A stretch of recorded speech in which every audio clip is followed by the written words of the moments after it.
देवता विजय महाराज की पूजा के लिए यहाँ 4 पुजारी काम करते हैं। ये यहाँ पे अग्निकुंड है। इसकी अग्नि जो है देवता की पूजा के लिए इस्तेमाल होती है।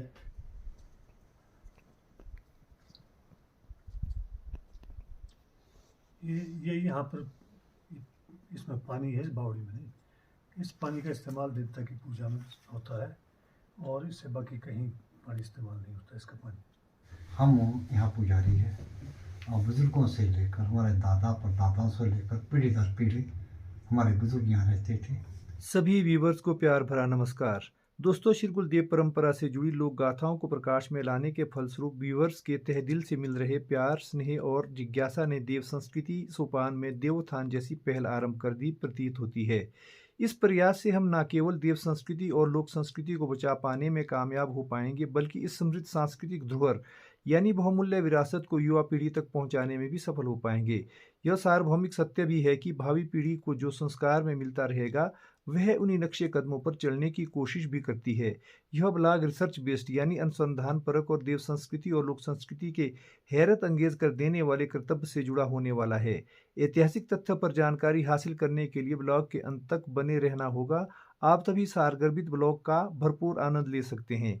नए जुड़ रहे व्यूवर्स चैनल को सब्सक्राइब कर लेना और देव संस्कृति और लोक संस्कृति के इस पुनीत प्रयास को आगे बढ़ाने में खेवैया के रूप में उभर कर सामने आएं और इस विधा पर अपने दोस्तों रिश्तेदारों में बातचीत और संवाद करते रहें।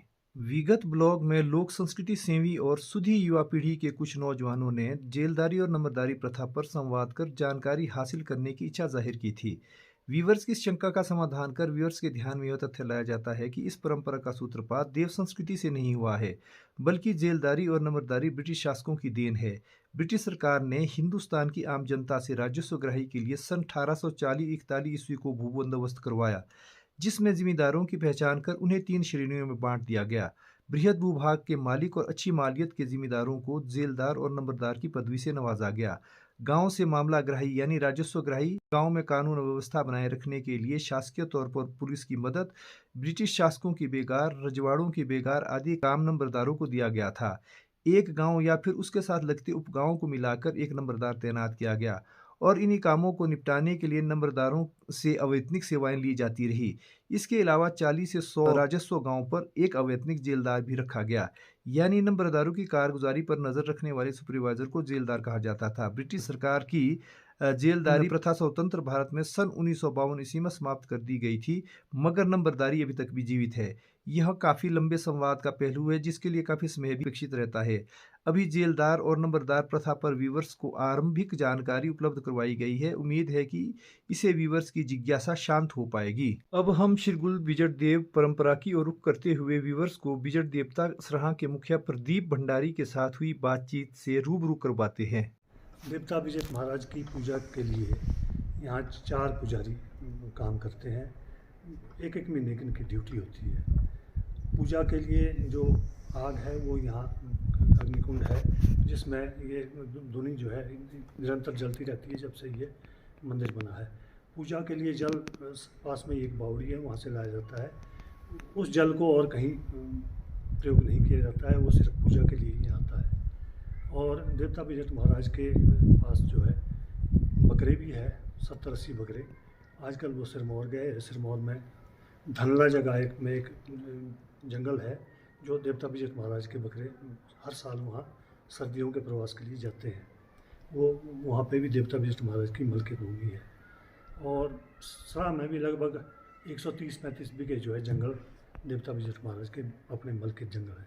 आप सभी को विदित है कि राज्य के संपूर्ण देवी देवताओं को सरकार ने नाबालिग वर्गीकृत किया है। विजय देवता मंदिर सराहा भी वर्ष 2006 से वर्ष 2019 तक सार्वजनिक धार्मिक संस्थान एवं पूर्त विन्यास अधिनियम के प्रावधानों के अंतर्गत हिमाचल प्रदेश सरकार के अधीन रहा। इस अवधि में मंदिर की देखरेख और रखरखाव का पूरा दायित्व हिमाचल प्रदेश सरकार का रहा।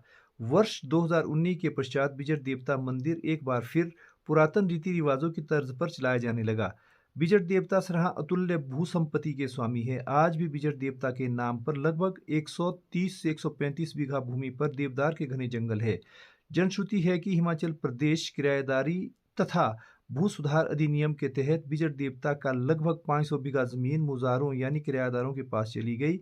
अर्थात इतनी बड़ी भू संपत्ति के मालिक अब बिजट देवता के मुजारे बन गए हैं। बिजट देवता मंदिर सराहा और श्रीगुल देवता मंदिर जोड़ना की पूजा परंपरा परस्पर काफी मिलती जुलती है। जोड़ना की तरह ही सराहा में भी मंदिर के भीतर ही एक अग्निकुंड है, जिसकी अग्नि उत्तराखंड के त्रियोगी नारायण मंदिर से लाई गई है। इस ज्योतिमान अग्निकुंड की ज्वाला कभी बुझी नहीं है। इसी कुंड की अग्नि चांदी से बने धनारे के भीतर बिजट देवता की पूजा के लिए जाती है। इस अग्नि को ज्वालामान रखने के लिए डोखरा यानी बानखरे मोरू की लकड़ियां वैशाख मास और माघ मास की संक्रांति को सराहा के हरिजन भाई लाकर बिजट देवता मंदिर सराहा में जमा करवा देते हैं। इस समुदाय के लोगों को बिजट देवता ने रियासती काल से ही बारा और डोखरा का काम सौंपा है। बारा का उल्लेख द्यांकरा ब्लॉक के अंतर्गत अलग से दिया जाएगा। बिजट देवता की इस जल बावड़ी से बिजट देवता की पूजा अर्चना के लिए जल सोने के गाड़ू में केवल पुजारी ब्राह्मण प्रातःकालीन पूजा के लिए लेकर जाता है। बिजट देवता की जल बावड़ी तक आम जनता को जाने की सख्त मनाही है। बिजट देवता ने इस बावड़ी तक सिर्फ पुजारी और भंडारी को जाने की अनुमति दी है।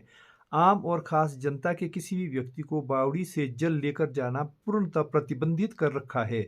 रियासती काल में कटुआ चिनाईदार पत्थरों से बनी बिजट देवता की जल बावड़ी में प्रस्तर शिल्पियों का शिल्प कौशल दिख पड़ता है, जो बावड़ी की निर्माण शैली को चार चांद लगा देता है। बिजट देवता बावड़ी के जल संरक्षण और शुद्धता की दृष्टिगत रियासती काल से ही बावड़ी के चारों ओर दीवारें लगाई गई है। यह भी लोक श्रुति है कि इस बावड़ी का जल ना तो कभी भीषण गर्मी से सूखा है और ना ही अकाल जैसी भूखे की स्थिति में सूखा है। इस अजर अमर जल वाहिनी बावड़ी से बिजट देवता की पूजा अर्चना आदि काल से की जाती रही है। बिजट देवता मंदिर सराहा में पूजा अर्चना की मुख्य भूमिका हामल परगना के सिताइक शुनकटा ब्राह्मण द्वारा पुरातन काल से निभाई जा रही है। वर्तमान में शुनकटा ब्राह्मण की 4 शाखाओं सिताइक, खद्दर, पुराल, चिला, समाइक, सरकली के ब्राह्मणों को पूजा का दायित्व सौंपा गया है। बिजट देवता मंदिर सराहा में बिजट देवता की पूजा पद्धति को लेकर सिताइक शुनकटा ब्राह्मण हरिलाल शर्मा के साथ हुई बातचीत के अंश आपको सुनाए जा रहे हैं। हम यहाँ पुजारी है और बुजुर्गों से लेकर हमारे दादा परदादाओं से लेकर पीढ़ी दर पीढ़ी हमारे बुजुर्ग यहाँ रहते थे। हम यहाँ पूजा करते हैं। जो हमारे बुजुर्गों ने हमको बताया है कि जो बिजट महाराज जी है, यह 3 त्रिलोक के राजा और ये आकाश, पताल और मृत्युलोक के राजा है। बिजली के साथ ये पताल लोक गए थे। पताल लोक से ये विजारनाऊ ने और एक डार जगह है, वहाँ से पहले टिकरेट साटना में लाए थे। टिकरेट साटना के बाद ये कुलग में आए। कुलग के बाद ये यहाँ सरा में आए, किसी बुजुर्ग ने लाए। तो हमारे बुजुर्ग यहाँ उसी टाइम से पूजा करते हैं और हम यहाँ पूजा करते हैं। और बिजट महाराज का जो राज है, ये 14 परगने ठराल रजवाड़े में है। श्रीगुल देव परंपरा से सीधे सीधे जुड़े शुनकटा खानदान के संबंध में बहु प्रचलित लोक कथा है कि श्रीगुल महाराज चूड़धार से आकर सबसे पहले हामल परगना के गोरवा गांव में पंडित गोरविंद के घर उनके 2 पुत्रों शुनको और शुवाई को देव कार्य निष्पादन के लिए चूड़धार का बुलावा देने के आशय से गए थे। मगर पंडित गोरविंद की ब्राह्मणी ने श्रीगुल देवता को झूठ बोलकर टाल दिया था कि शुनको और शुवाई दोनों घर पर नहीं है, तथापि वे दोनों भाई घर पर ही थे। इसकी एक वजह यह भी मानी जाती थी कि ब्राह्मणी उस दिन अपने घर में सायंकालीन समय पर रात्रि भोजन के लिए पहाड़ों का स्वादिष्ट व्यंजन सिड्डू बना रही थी। उस ब्राह्मणी की श्रीगुल देवता के लिए नजरअंदाजी का मतलब था कि बिन बुलाए मेहमान को सिड्डू कहाँ से और कैसे दिए जाए। श्रीगुल देवता ने उस ब्राह्मणी को संदेश दिया कि दोनों भाइयों को कल चूड़धार भेज देना। यह कहकर श्रीगुल देवता वहां से निकलकर चले गए। ब्राह्मणी द्वारा किए गए अतिथि अनादर पर दैविक लीलाओं से परिपूर्ण श्रीगुल देवता के मर्मस्पर्शी चमत्कारों के फलस्वरूप उस ब्राह्मणी को सिड्डू के स्थान पर गोबर के उपले दिखाई देने लगे और घी के कुमटू से घी यानी घी के बर्तन से घी एकाएक गायब होता दिख पड़ा। ऐसा होने पर ब्राह्मणी ने उस दिव्य पुरुष को पहचान लिया और उसकी खोज में निकल पड़ी। श्रीगुल देवता तो उसे नहीं मिल पाए, लेकिन शुनको और शुवाई के घर पहुंचते ही उसने सारी कथा दोनों भाइयों को सुना डाली। वे दोनों भाई दूसरी सुबह चूड़धार जाने के लिए तत्पर हो गए। देव अतिथि के अवमानना के कारण उस ब्राह्मणी की बुद्धि अनायास ही भ्रमित हो उठी और पहाड़ों का स्वादिष्ट व्यंजन सिड्डू उसे खुद ब खुद ही उपले सा दिखाई देने लगा, जबकि वास्तव में घी और सिड्डू जस का तस था। हमारे समाज में पनपने वाली अनेक बुराइयां देव शक्ति के असीम प्रभाव से इसी भांति उपचारित होकर आती है और देव शक्ति सदैव मानव जाति के कल्याण के लिए तत्पर रहती है। यह भी लोक श्रुति है कि पुरातन काल में सराहा के साथ लगते रमणीय मैदान हालदा जुबड़ और उसके ऊपर एक अन्य स्थान उकाल पाइंदा तक ही जंगल का मार्ग था, तथापि सराहां वासियों के घरेलू पशु भी घने जंगलों और झाड़ियों की उस सीमा से आगे नहीं बढ़ सकते थे। उसके आगे चूड़धार के लिए कोई रास्ता नहीं था। दूसरे दिन भोर का तारा उदय होने पर शुनकु और शवाई ने अपने घर से चूड़धार की ओर प्रस्थान किया। वे दोनों भाई हालदा जुबड़ को पार करके जब उकाड़ पाइंदा जगह पर पहुंचे तो उन्हें चूड़धार की ओर जाने की कोई राह नहीं दिख रही थी। उन दोनों भाइयों का मन भटकाव से विचलित हो उठा। तभी शिरगुल देवता की असीम कृपा से उन्हें उसी स्थान से चूड़धार की ओर चींटियों की पंक्तियां सी दिखाई देने लगी। वे दोनों चींटियों द्वारा पिरोई गई लड़ी का अनुसरण करते हुए शिरगुल देवता के पास चूड़धार जाकर पहुंचे। इस प्रकार शुनकु और शवाई दोनों भाई चूड़धार पहुंचने वाले सबसे पहले ट्रेकर यानी सबसे पहले यात्री माने जाते हैं। हालांकि लोक गाथा का यह अंश विगत ब्लॉग में भी वर्णित है, लेकिन प्रसंगवश इसका उल्लेख यहाँ करना भी जरूरी बन पड़ता था। बिजट देव परंपरा में शुनकटा ब्राह्मणों का अविस्मरणीय योगदान रहा है। इस वंशावली के ज्वाइक, थुपड़ाइक और भीमटे ब्राह्मण हुए हैं। इनमें थुपड़ाइक बिजट देवता के प्रमुख पुजारी बनकर उभरे हैं और बिजट देवता के भंडारी भी थुपड़ू शुनकटा ब्राह्मण की पीढ़ी से हैं। एक लोक गाथा में वर्णन मिलता है कि रियासती समय में सिरमौर रियासत के 84 गांव से लुटेरों का एक दल बिजट देवता की अपार संपत्ति को लूटने सीटने के लक्ष्य से सराहां आ पहुंचा। इस अवधि में कमाल शुनकटा बिजट देवता का पुजारी तथा कालसी ठुंडू को मंदिर का चौकीदार रहा बताया जाता है। जैसे ही लुटेरों का गिरोह बिजट देवता मंदिर सराहां की चौखट पर पहुंचा तो शुनकटा ब्राह्मण कमाल ने बिजट देवता की प्रतिमा अपने पास ले ली। लुटेरे कमाल ब्राह्मण से बेशकीमती मूर्ति छुड़ाने के आशय से उसके साथ बहसबाजी करते हुए और धक्का मुक्की करते हुए मंडाहा लाणी के समीप उड़ांदो माटा नामक स्थान तक जा पहुंचे। वहां लुटेरों ने कमाल शुनकटा पर घमासान मचाकर उसकी जघन्य हत्या कर दी। लुटेरे उसे मूर्ति छुड़ाकर तो ले गए, मगर लुटेरे बिजट देवता की दैविक शक्तियों को ना समझ पाए। भागते लुटेरे भयवश बिजट देवता की मूर्ति के बाहर लगे अंगवस्त्र, जिसे स्थानीय बोली में संजुआ कहते हैं, उसे तो चुरा ले गए, लेकिन मूर्ति देवयोग से उसी स्थान पर लुटेरों की नजर से ओझल कर वहीं गिर पड़ी थी। तत्पश्चात बिजट देवता की मूर्ति तो हरिद्वार गंगा स्नान के उपरांत 14 परगना के लोगों द्वारा मंदिर में वापस स्थापित करवा दी गई थी। लेकिन इसके साथ साथ देव विग्रह की रक्षा करते हुए वीर गति को प्राप्त हुए कमाल शुनकटा ब्राह्मण को भी बिजट देवता ने सम्मान और स्नेह देते हुए उसकी एक लघु काय मूर्ति मुख्य पूजा में स्थापित करने का संकेत दिया, ताकि उस ब्राह्मण हत्या के कारण बिजट देवता अधिष्ठित जनपदों में उसका प्रतिकूल प्रभाव न पड़े तथा आम जनता के लिए कमाल शुनकटा प्रेरणा स्रोत बनकर उभरता रहे। तभी से कमाल शुनकटा ब्राह्मण की छोटी सी मूर्ति मूल पूजा में बिजट देवता के चरणों के साथ रखी गई है। किंवदंती है कि लुटेरों के ऐसे हीन कर्मों से 84 गांव के लगभग सभी लोग बिजट देवता के देव दोष के कारण लगातार पीड़ित होते गए, जो किसी भी चिकित्सा उपचार से ठीक नहीं हो पा रहे थे। आखिर 84 गांव के बुजुर्गों को पूरे दल बल के साथ बिजट देवता मंदिर सराहां में बिजट देवता के समक्ष क्षमा मांगने यानी माफी मांगने के लिए आना पड़ा। जैसे ही 84 के दल ने बिजट देवता मंदिर सराहां की दहलीज पर कदम रखे तो बिजट देवता का अंगरक्षक कालसी ठुंडू तलवार उठाकर उनसे बदला लेने के लिए तैयार हुआ और आघात करने लगा, परंतु ऐसा करने से बिजट देवता ने उसे रोक दिया, क्योंकि इसके पीछे दैविक सोच थी कि मंदिर के भीतर खून खराबा होने से मंदिर मंदिर न रहकर कसाई खाना या बूचड़ खाना बन जाएगा। 84 ने सजा के तौर पर बिजट देवता के समक्ष सोने की असरफियां अर्पित की और बिजट देवता का चोरी किया हुआ संजुआ भी नतमस्तक होकर वापस लौटाया। रियासती समय में बिजट देवता मंदिर सराहां की अपार संपत्ति की ओर अनेक चोर और लुटेरे बरबस नजरें टिकाए रहते थे। ऐसी ही एक अन्य घटना का खुलासा तब हुआ जब सिरमौर रियासत के कांडो भटनोल युगल ग्राम का एक केदिया नाम का दस्यु बिजट देवता मंदिर सराहां में लूटपाट मचाने के इरादे से गया था।